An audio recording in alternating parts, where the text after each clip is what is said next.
In today's video, I am going to teach you how to create a Marksheet in Microsoft Excel. To begin, you need to make sure your Marksheet is set up with the columns for each part of the total marks. You should already have the marks for each student in the row that you are working on.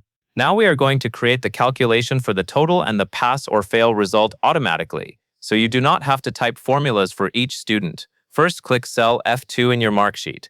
This is an important starting point because we are going to place a formula in the first student's total column.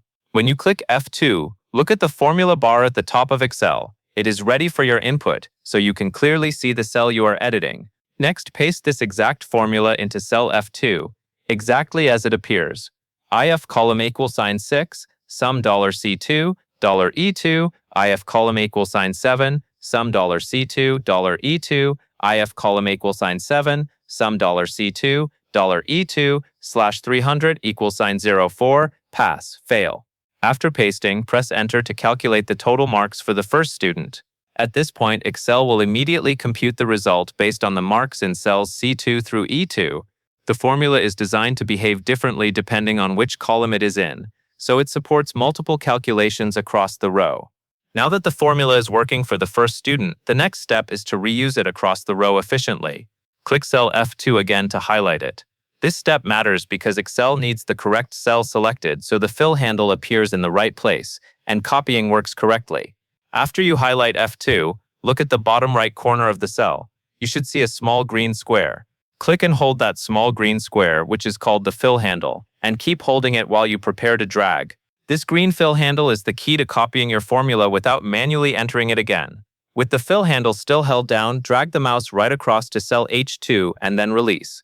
This copies the formula across the row so the related columns get the same logic automatically. As you do this, watch how Excel updates each cell in row 2. The results should fill in for columns F2, G2, and H2, based on the column behavior built into the formula.